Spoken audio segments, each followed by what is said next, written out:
Waalaikumsalam, selamat malam Komandan. Apa kabar? Alhamdulillah, baik Pak Hilal. Tak ada suaranya Pak di sini. Nggak ada suaranya? Ya. Ada suaranya. Kalau di sini suara di sini alhamdulillah cukup jelas suara Pak Hilal.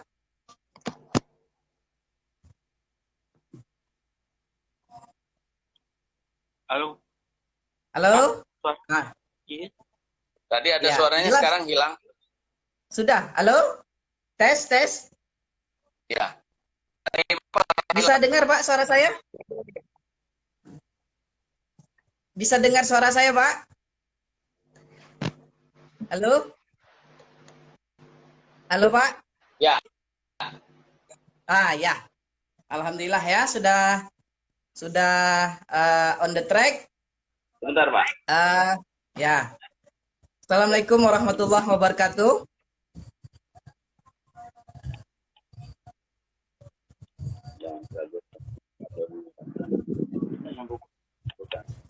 Assalamualaikum warahmatullahi wabarakatuh.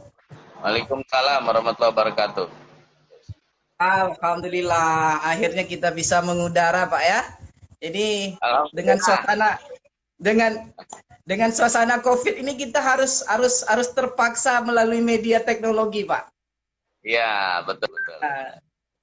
Jadi kita memanfaatkan anak-anak muda nih lah Pak untuk tetap biar ada kesempatan terutama teman-teman kita yang di praktisi menyampaikan berbagai informasi. Ya, terima kasih. Ya, siap. Undangan. Izin Pak. Mantap.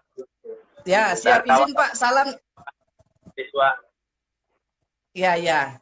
Izin Pak. Salam dari Mas Ikro Sulhin Pak. Oh, Pak Ikra Sulhin. Ya.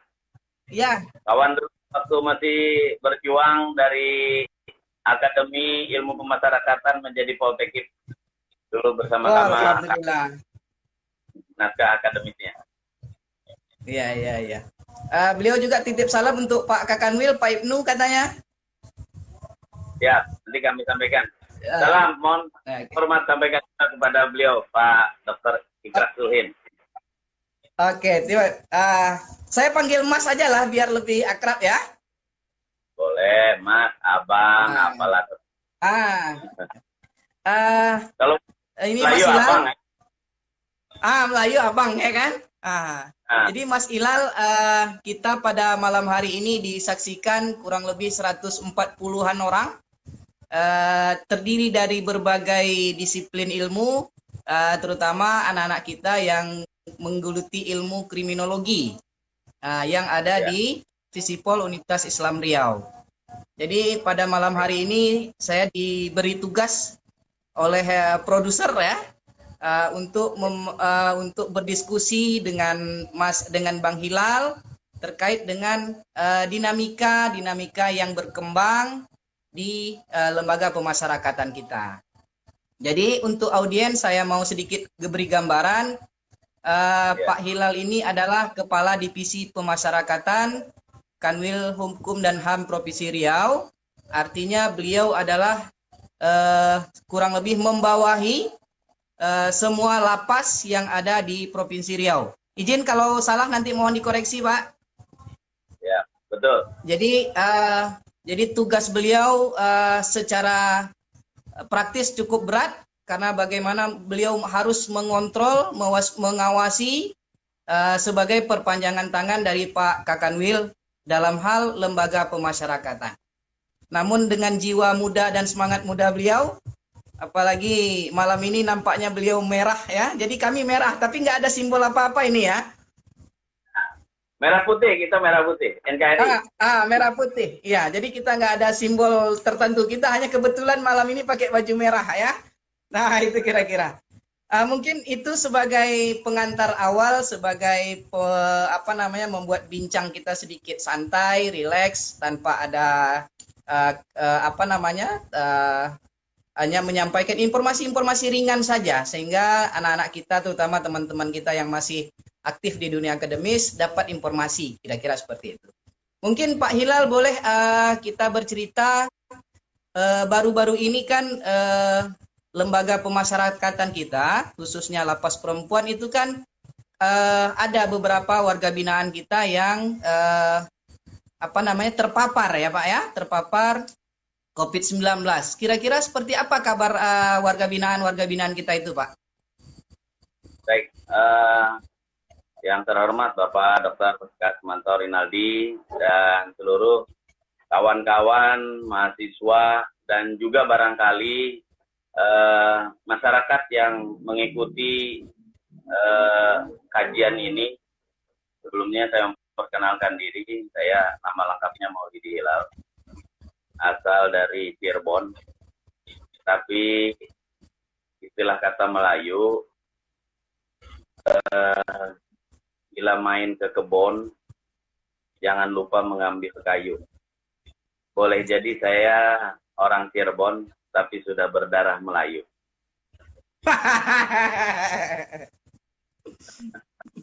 Ya, sebagai salam pembuka untuk semuanya.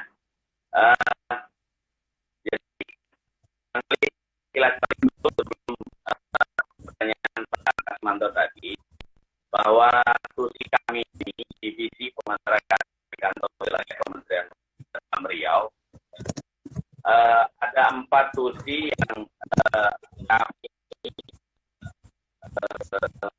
kerjakan, ya. Itu yang pertama terkait dengan mengurus lembaga pemasyarakatan. Yang kedua, rumah tahanan negara. Yang ketiga, balai pemasyarakatan. Yang keempat, rumah penyimpanan barang-barang sitaan dan rampasan negara. Inilah tusi kami, tugas dan fungsi kami di Kanwil Kementerian Hukum dan HAM Riau. Jadi selain lapas, rutan, kalau sebenarnya kalau menurut peraturan dan perundang-undangan adalah yaitu bagi mereka yang sudah diputus inkrah oleh hakim. Kalau rutan ini masih dalam perawatan, kita menunggu sampai proses keputusan dari hakim dan inkrah baru kita tindakan keterbatasan sarana yang dimiliki oleh negara pada setiap provinsi, kota, atau kabupaten, sehingga rutan juga berfungsi sebagai lapas, lapas juga berfungsi sebagai rutan, yaitu untuk menjalani masa pidana. Kalau dulu masa pidana tidak dipilih, kepada sudah diganti doktrin itu menjadi pemasyarakatan. Kemudian satu lagi tugas kami adalah balai pemasyarakatan. Balai pemasyarakatan anak yang berasal dari hukum, kemudian menangani bagi warga yang seperti kemarin ada program asimilasi dan integrasi. Nah, itu ditangani oleh teman-teman pembimbing masyarakat di balai pemasyarakatan. Ketika mereka berintegrasi setelah menjalani masa pidana, mereka pulang, itu ditangani oleh pembimbing kemasyarakatan, dimonitor perkembangannya di masyarakat seperti apa. Karena musim pandemi ini, monitoringnya biasanya itu ada program yang namanya home visit. Jadi petugas kita datang ke rumah-rumah untuk melihat perkembangannya seperti apa, bagaimana perilaku mereka, apakah ada perubahan atau tidak setelah dilakukan pembinaan atau menjalani pidananya di lapas atau rutan. Nah, karena musim pandemi, ada satu kemudahan, mereka cukup dengan lapor dirinya dengan video call. Ketika tidak bisa video call, mereka harus memberikan informasi apakah karena jaringan, apakah karena tidak ada pulsa dan sebagainya. Mereka harus ada komunikasi dengan petugas PK atau pembimbing kemasyarakatan. Kemudian satu lagi adalah rumah penyimpanan barang-barang sitaan dan rampasan negara. Nah, mereka ini kawan-kawan yang bertugas di Rupasan disingkatnya, yaitu mengurus barang-barang sitaan hasil tindak pidana. Ada di sana kendaraan, barang-barang bukti lah yang sudah diputus oleh pengadilan, nah nanti dipindahkan ke Rupasan. Jadi mereka kalau di sana ngurusi barang mati. Kalau di lapas, urusan Bapak masih mengurusi barang hidup. Demikian. Iya, iya. Nah, kaitannya dengan pertanyaan tadi Pak Dr. Kasmanto bahwa bagaimana dengan kondisi di lapas perempuan. Saya sebenarnya kalau ketemu media agak menyembunyikan diri sekarang ini. Biasanya saya berteman akrab dengan kawan-kawan media. Tapi dalam kondisi pandemi ini kalau bertanya soal lapas yang terkena, saya agak sembunyi. Bukan apa-apa. Teman-teman ini, wabah ini ada dampak psikologisnya ya. Jadi saya menjaga jajaran kami ini supaya tetap semangat. Namun demikian karena ini mimbar mimbar ilmiah, jadi kami sampaikan. Bagaimana kok bisa terjadi dengan lapas? Memang benar, ada sekitar 85 orang warga binaan yang terkonfirmasi setelah dilakukan swab oleh Dinas Kesehatan Provinsi dan Kota Pekanbaru, Provinsi Riau dan Kota Pekanbaru, itu dinyatakan positif. Tentu itu bertahap, karena dilakukan swab-nya itu bertahap dari pihak kota, Dinas Kesehatan Kota Pekanbaru maupun Provinsi Riau, penanganannya bertahap. 20, 10, 5 gitu. Dan juga ada yang mandiri. Ketika terakhir adalah 85 orang. Nah, kemudian pegawai juga ada beberapa orang yang terkonfirmasi. Ini berasal dari ada salah satu pegawai yang sebelumnya orang tuanya, ibunya sudah terkonfirmasi. Kemudian yang bersangkutan pun sudah merasakan demam, flu gitu mungkin, sudah tidak enak badan lah. Dan ketika masuk kantor sudah dicegah sebenarnya oleh teman-temannya untuk tidak masuk gitu. Tapi yang bersangkutan mungkin karena ini tugas tetap harus masuk. Dikiranya mungkin kayak flu hari-hari biasa di zaman normal, ya kan? Zaman normal kan gitu ya. Masuk, serah terima jaga. Nah, kalau anggota jaga ini kebetulan perempuan yang petugasnya juga. Ini menghitung jumlah setiap kamar. Pasti ada interaksi kan di situ. Interaksi, kemudian juga dengan teman-temannya yang satu regu jaga, itu ada interaksi juga.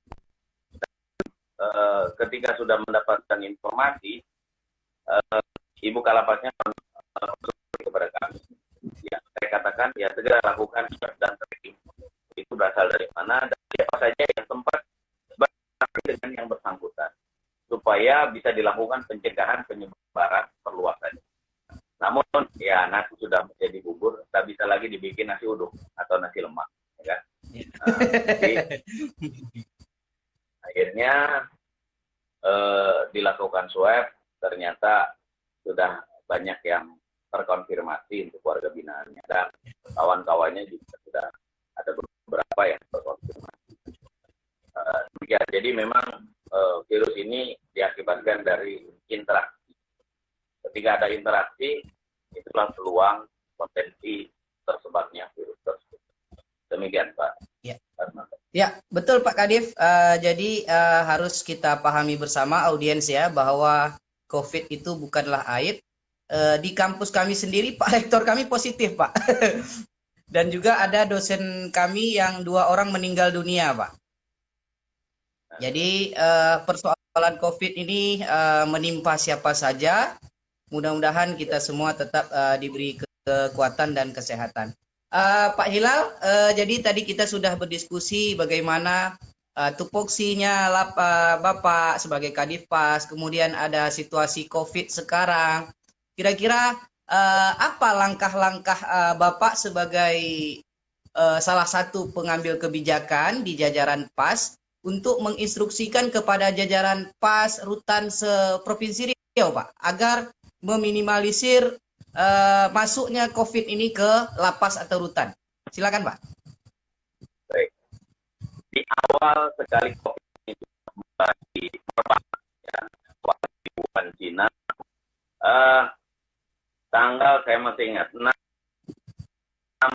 Maret kami keluarkan perintah kepada seluruh jajaran lapas rutan khususnya yang ada di Riau berdasarkan surat edaran dari Direktur Jenderal Pemasyarakatan untuk ditiadakan terlebih dahulu kunjungan, ya, karena pintu atau akses pertama yang dapat menyebabkan merebaknya virus ke dalam lapas atau rutan ini adalah melalui layanan kunjungan keluarga. Tanggal 16 kami langsung cut, stop untuk seluruh Riau, kami tutup untuk kunjungan keluarga, layanan kunjungan keluarga. Dan alhamdulillah pada saat itu sampai pertengahan bulan ini September itu belum ada, baik pegawai maupun warga binaan, alhamdulillah masih terjaga. Nah, namun mulainya itu di situ. Kemudian selain itu, tentu kita sebagai manusia adalah rasa kangen ya, karena sistem pemasyarakatan tidak seperti dengan sistem penjaraan. Sistem pemasyarakatan ini adalah bagaimana kita melakukan pembinaan terhadap warga binaan pemasyarakatan dengan melibatkan 3 unsur. Pertama adalah tugas yang melakukan pembinaan itu sendiri. Kemudian yang kedua adalah dari subjeknya itu narapidana itu sendiri atau kami menyebutnya warga binaan pemasyarakatan. Yang ketiga adalah masyarakat. Masyarakat dalam kacamata kami itu ada 2. Kacamata kami melihatnya dari aspek formal. Masyarakat formal adalah jajaran pemerintahan, gubernur, wali kota, bupati, dan seluruh jajarannya. Kemudian masyarakat secara umum, yaitu ormas-ormas, LSM, dan sebagainya. Kemudian yang ketiga adalah masyarakat yang yaitu keluarga. Keluarga inilah yang mempunyai kaitan erat dengan warga binaan tadi. Oleh karena itu, ketiga faktor ini yang akan menjadi pendukung berhasilnya pembinaan, ini semuanya harus menjadi setali 3 uang. Tidak bisa masing-masing. Lapas rutan tidak bisa bergerak sendiri tanpa si warga binaannya juga tumbuh kesadaran. Ada internal motivasi bagaimana cara mengubah perilaku dari yang kemarin melakukan tindak pidana, besok lusa dia harus merubah menjadi manusia yang bermanfaat untuk keluarga, masyarakat, bangsa, dan negaranya. Kemudian kami juga menghimbau kepada masyarakat ketika yang bersangkutan ini sudah keluar, jangan lagi memberikan stigma. Karena stigma ini adalah merupakan salah satu faktor, kalau kita lihat dari ilmu kriminologi, kembalinya orang melakukan tindak pidana lagi. Karena dia merasa tidak ada tempat ketika kembali ke rumah, orang tuanya, kakaknya, adiknya, dia. Kemudian masyarakat tetangga kita dia.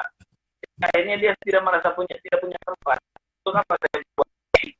Kalau lagunya Ebit Gyade, dari pintu ke pintu ku coba tawarkan nama demi terhenti anakku dan keluh ibunya. Artinya dia dari waktu ke waktu dia mencoba untuk menjajakan diri bahwa saya ingin bekerja kembali, saya ingin menjadi manusia yang bermanfaat. Tapi ketika masyarakatnya kemudian menolak kehadiran dia akhirnya berpikirnya jadi negatif. Nah, inilah kami mohon bantuan kepada masyarakat untuk merangkul mereka, mereka kepercayaan dirinya di tengah keluarganya, supaya bahwa dia ini masih tetap sebagai ayah loh, dia ini sebagai abang kita, dia ini sebagai adik kita, dia ini sebagai anak kita. Itu harus diakui, dirangkul dulu oleh keluarga, sehingga dia punya kepercayaan diri. Oh iya, anggota keluarga ini. Oh iya, saya sebagai anggota masyarakat. Oh ini. Nah, ketika itu sudah terjadi, apa yang dialaminya disorganisasi untuk menyatukan kesatuan hubungan yang retak ini, insya Allah dia akan menjadi manusia yang berguna dan bermanfaat. Dan itulah tujuan dari pemasyarakatan. Jadi, keterlibatan 3 faktor ini, inilah yang akan mewujudkan keberhasilan pembinaan terhadap warga binaan pemasyarakatan. Jika tidak, nonsen. Mereka akan kembali untuk melakukan. Namun alhamdulillah dari persentase sekitar 2.800-an lebih yang kemarin mengikuti program asimilasi dan integrasi. Persentasenya sangat kecil sekali yang melakukan pengulangan tindak pidana. Ya, hanya beberapa orang yang tercatat laporan kepada kami yang sudah jelas, yaitu laporan dari Polres, Polsek yang dinyatakan pengulangan. Tidak lebih dari 3 catatan kami. Ya, jadi ini yang kami harapkan juga dari seluruh, terutama kaum intelektual, generasi muda, milenial, tentu harus punya perubahan mindset. Jangan seperti orang-orang yang sekarang mudah memberikan hak. Wah, ini, itu. Tar dulu. Kita jangan cepat mengambil konklusi, kesimpulan, sebelum kita melihat semua apa yang menjadi penyebab. Demikian.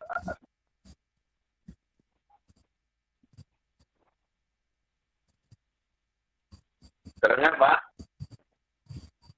Halo, Pak? Suara kami terdengar, Ya, Pak? Pak Ilal tadi Pak Ilal sudah memberikan informasi bagaimana kesuksesan pembinaan di lembaga pemasyarakatan itu sangat ditentukan oleh warga masyarakat binaan itu sendiri, kemudian Kementerian Hukum dan HAM, kemudian juga jangan lupa ada peran masyarakat di sana.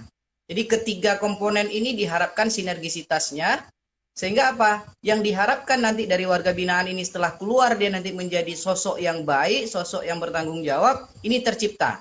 Kalau tidak, ini pengorbanan teman-teman kita di lapas, ketika kita berstigma negatif terhadap warga binaan yang sudah selesai, kita khawatirkan mereka kembali melakukan kejahatan. Jadi kita support teman-teman kita di lembaga pemasyarakatan atas usaha perjuangan mereka untuk mengembalikan.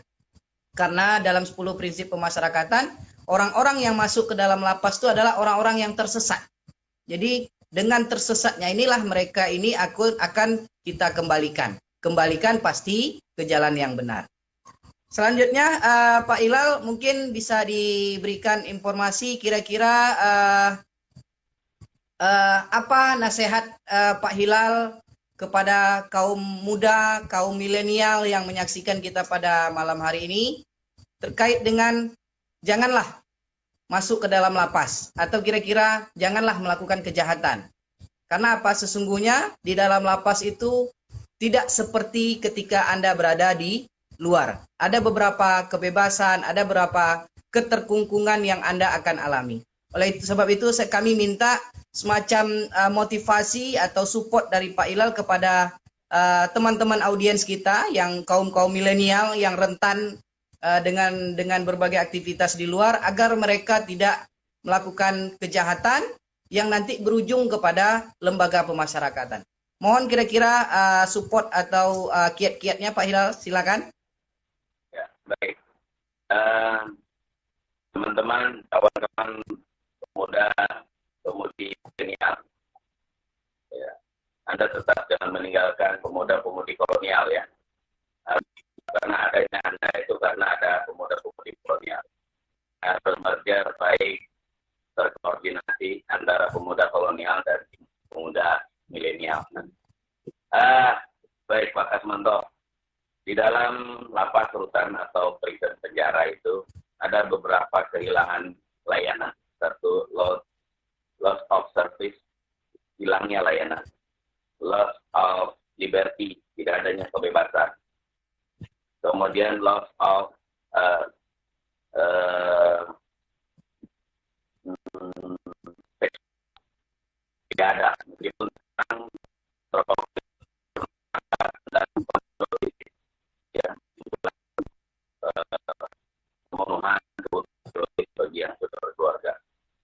kemudian loss of security, keamanan. Kemudian ada satu lagi, kehilangan rasa nyaman. Ya. Teman-teman sekalian, yang saya pesankan, yang saat ini lagi marak adalah narkoba. Dan harus berhati-hati dengan yang namanya narkoba. Narkoba itu jika digunakan dengan aturan yang benar, baik, mungkin tidak akan membahayakan. Tetapi makanya istilahnya itu penyalahgunaan obat-obat psikotropika. Ya. Ketika Anda sudah mendekati itu, maka Anda akan terjerat dan sulit untuk lepas. Banyak testimoni-testimoni. Narkoba itu sudah tidak pandang bulu, hampir sama dengan corona. Mau pejabat, ada. Politikus, ada. Oknum, ada. Miskin. Kemudian umur yang nenek-nenek, kakek-kakek, kalau Anda lihat di lapas rutan, kakek-kakek, nenek-nenek tersangkut narkoba ada. Ada yang seketurunan, ada ayah, ada ibu, ada anak masuk, ya. Ibunya di lapas perempuan, anaknya di lapas perempuan, ada anak laki-lakinya di lapas laki-laki, terus ibu bapaknya juga ada. Nah ini satu keluarga, ada yang di dalam. Bagaimana bisa terjadi itu? Ini karena narkoba. Nah, narkoba inilah yang kalau kata Presiden Jokowi itu perang terhadap narkoba, ini betul. Jadi harus diperangi, nggak bisa damai. Oleh karena itu, teman-teman yang sekarang sedang kuliah, jangan. Nanti Anda umpama dibisikin, kalau besok mau ujian semester, mau ujian skripsi, mau apa saja, Anda lakukan saja ini pakai kayak garam dapur gitu kan. Nanti Anda bisa stamina-nya kuat, belajar kuat. Jangan. Nggak usah pakai doping. Nggak usah pakai doping. Anda lakukan saja, belajar seperti biasa. Kemudian satu hal lagi. Jangan dekat dengan teman-teman yang sudah mencoba narkoba. Anda sulit melepas. Ada 4 hal. Mereka punya metode. 1. Ketika Anda sudah disebutkan nama, Pak, saya dengan si Anu, Anda sulit keluar dari jerat itu. Ya. Itu pertama. Ketika sudah disebut namanya, Anda keluar, sulit keluar. Kedua, digital. Ketika Anda komunikasi dengan bangsa, dengan teman yang sudah tersangkut narkoba, nomor Anda nih di handphone ini, ada nomornya, Anda sulit mengelak. Itu jejak digital. Ya, Anda nggak bisa, oh Pak, saya nggak ada. Tolong dong kirim 1 paket hemat. Bahasa apapun, sandi apapun, itu sudah diketahui. Ketiga, nomor rekening. Anda jangan coba-coba, ada kawan Anda yang sudah Anda tahu, mereka itu suka narkoba, kemudian Anda mengirimkan, tolong dong, saya lagi nggak punya uang nih, pinjam dulu. Nah, Anda maksudnya baik, meminjamkan. Tapi, aparat penegak hukum, kacamatanya berbeda ketika Anda mengirimkan uang, meminjamkan uang. Anda dianggap turut serta melakukan tindak pidana. Ya. Kemudian, yang keempat, ketika kawan Anda ada yang menitip barang, menitip makanan, hati-hati. Betul kawan sahabat Anda ini, bagaimana perilakunya sehari-hari. Kalau dia sudah pernah bermain narkoba, Anda harus waspada. Bukan berarti dijauhi, tapi Anda harus waspada. Apakah dia sudah sembuh betul atau belum? Apalagi sudah pernah keluar dari lapas. Ya. Artinya, bukan kami memberikan stigma, kita memberikan, bukan. Tapi Anda lihat dulu, betul tidak, dia ini sudah berubah. Kalau Anda bisa membawa dia untuk keluar dari jeratan itu, sangat luar biasa. Karena apa? Mereka ketika keluar teman-temannya masih narik-narik. Ini saya mendapatkan testimoni keluar dan ada yang masuk lagi. Karena ketika keluar itu dia ditawari lagi. Apalagi yang pernah menjadi pengedar, meskipun pengedar kecil-kecilan, itu keluar ditawari lagi. Itu hebatnya sindikat mereka. Ya, jadi oleh karena itu Anda jangan menerima apapun yang Anda tidak tahu di dalamnya barang itu apa. Karena ketika sudah Anda terima barang ini, ya, ketika Anda sudah terima barang ini di tangan Anda, kemudian ada CCTV ini buru sergap, tim buru sergapnya Polda BNN, Anda nggak bisa mengelak. Ya, itulah CCTV yang, dan ini mereka mantau itu bukan sehari 2 hari. Pemantauan tim booster ini mesti udah seminggu, 2 minggu, sebulan, bahkan kadang-kadang berbulan-bulan. Nah, ketika Anda terima barang itu, kemudian Anda pegang, Anda tidak bisa mengelak. Sudah, Anda bekerja. Wah, Pak, saya tahu, bla bla bla bla. Nggak bisa. Barang ada sudah di tangan Anda, dan Anda sudah ada komunikasi. Jejak digital ini yang harus Anda antisipasi dengan kawan-kawan Anda. 4 hal yang harus Anda waspadai. Jangan bermain narkoba, itu sangat berbahaya. Dan juga ada tindak pidana lain yang mungkin penipuan dan sebagainya, itu kasat mata masih bisa terlihat. Tapi untuk narkoba saat ini penghuni di yang masih tertolong sangat banyak sekali. Ini tentu sangat memprihatinkan kami juga.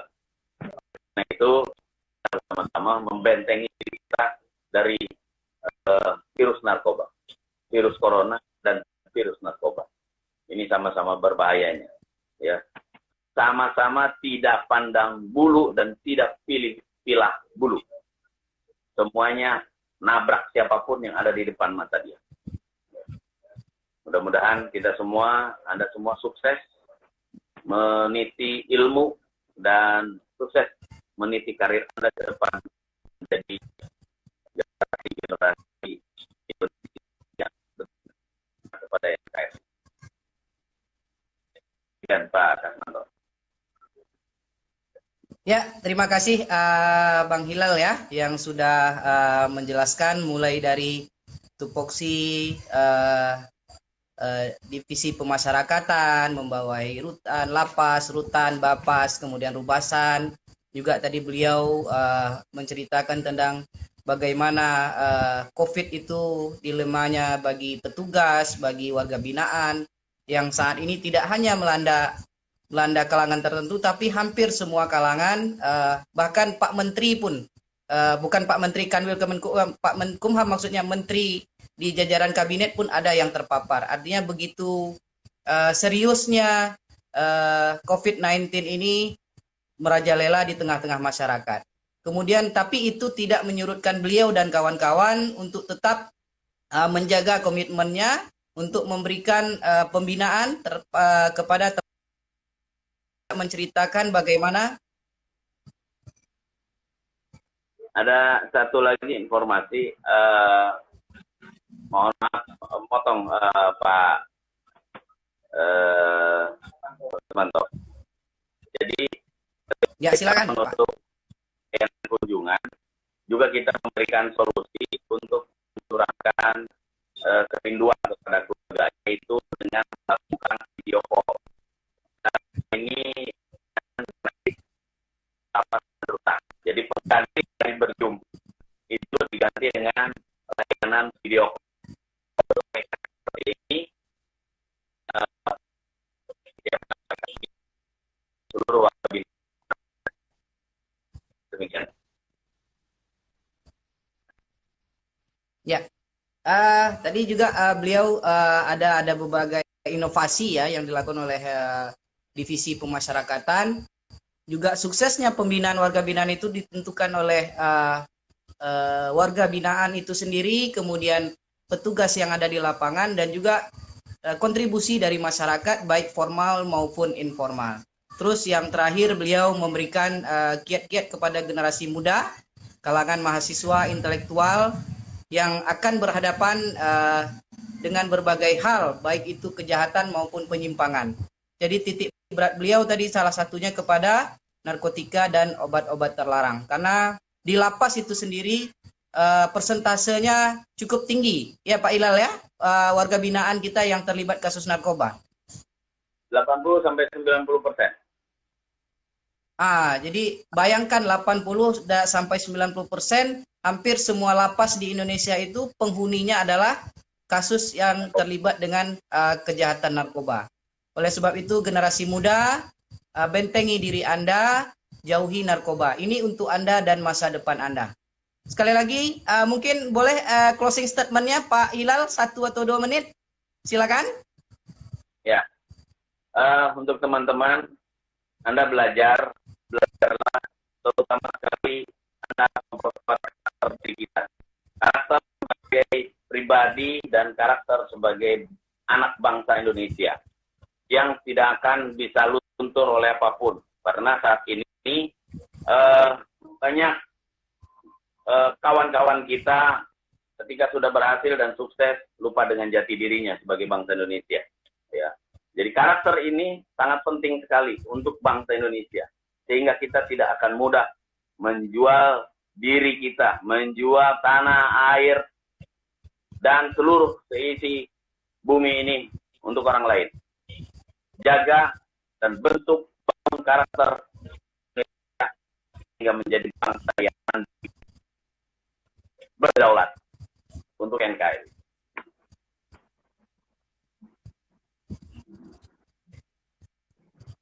Ya, terima kasih Pak Hilal ya atas pada malam yang berbahagia ini ya, atas pencerahan, atas ilmunya kepada kita semua. Mudah-mudahan kita dipertemukan di lain waktu dan di lain kesempatan. Sehat selalu Pak Hilal, sukses dalam menjalankan tugas. Salam hormat untuk Pak Kakanwil. Ya, terima kasih atas kesempatan sudah bersilaturahim di media ini dan kedua kepada teman-teman mahasiswa, pelajar semua. Terima kasih. Tetap salam dahsyat luar biasa. Jangan menjadi yang biasa-biasa, tapi harus dahsyat luar biasa. Kalau yang biasa banyak di pasar bawah, ya.